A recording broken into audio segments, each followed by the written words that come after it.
Lep pozdrav vsem, tu Blaž Cegnar. Danes bom govoril o korupciji in kaj to sploh je korupcija. Korupcija v bistvu pomeni pokvarjenost. In kdaj smo ljudje pokvarjeni oziroma skorumpirani? Kadar smo nemarni. Nemarni smo pa takrat, kadar ne maramo za druge in za nič drugega, kakor samo za sebe in svoj osebni sebični interes.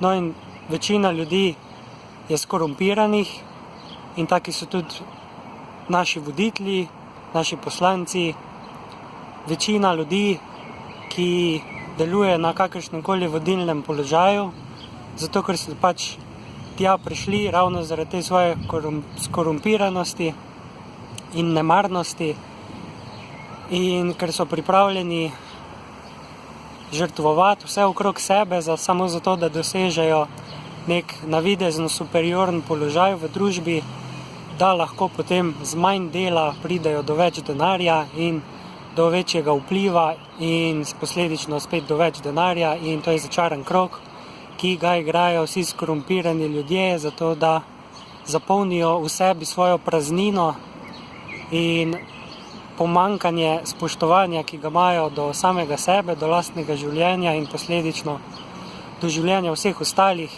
Seveda, če ne spoštujemo življenja vseb, potem tudi ne moremo spoštovati nobenega drugega življenja v drugih ljudeh, v živalih, v rastlinah in tako naprej. In kaj je zdaj rešitev za korupcijo? Kako bomo odpravili korupcijo, ko se enkrat začnemo zavedati, da korupcija ni sprejemljiva, zato ker je to zloraba življenja? A lahko spreminjamo druge ljudi? V bistvu ne. Če smo samo odkriti, samo iskreni, lahko hitro ugotovimo, da drugih ljudi pač ne moremo spreminjati zares, lahko jih samo prisilimo začasno, da nekaj delajo proti svoji volji, s tem pa v njih samo vzbudimo večji odpor, večje sovraštvo do nas, ker jih v to silimo.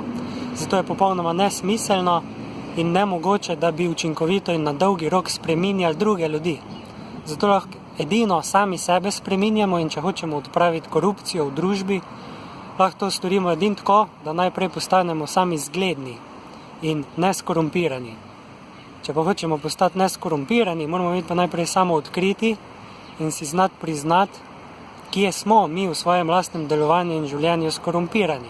To najbolj učinkovito naredimo tako, da pišemo svoj dnevnik, po možnosti javni, oziroma takšen, ki ga vsaj delimo z nekom, da je lahko naša navzkrižna referenca, navzkrižno preverjanje, ki nam pove, kdaj slepimo samega sebe, kdaj se kaj nočemo priznati, zato da lahko potem prevzamemo odgovornost tudi za tiste točke, za katere do takrat nismo upali ali pa bili zmožni ali pa hoteli sprejeti odgovornosti in potem to popravimo. In tako postopoma, korak za korakom postajamo sami zgledni in odgovorni.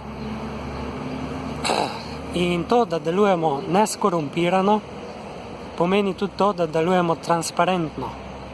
In to je najbolj učinkovito zdravilo za vsakršno korupcijo, se pravi, da postanemo transparentni in da vse posle, ki niso striktno osebni, kot je recimo umivanje, bivanje v domačem stanovanju in kaj podobnega, kjer je striktno pač osebno in se nikogar drugega ne tiče in tudi na nikogar drugega ne vpliva.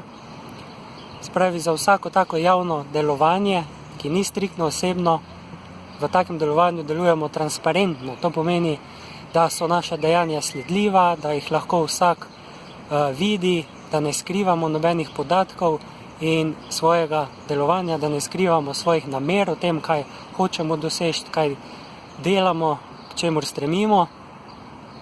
In to je edina učinkovita rešitev za preprečevanje in dejansko izkoreninjanje vseh korupcij življenja, ki jih zdaj še vedno dopuščamo. Tudi v politiki, v firmi, v kakršnikoli ustanovi, kjer več ljudi deluje.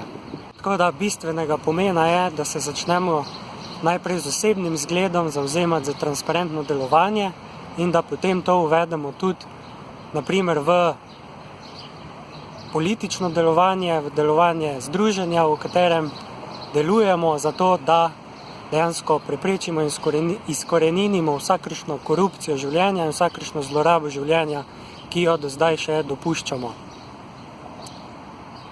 To je bistvena točka, tako da vsak se mora zamisliti in postati samo odkrit o tem, zakaj recimo noče delovati transparentno, kaj skriva pred drugimi, česa ga je strah, in na tak način začeti hoditi v smeri transparentnega delovanja, ker to je edini praktičen, učinkovit način, kako preprečiti vso korupcijo življenja.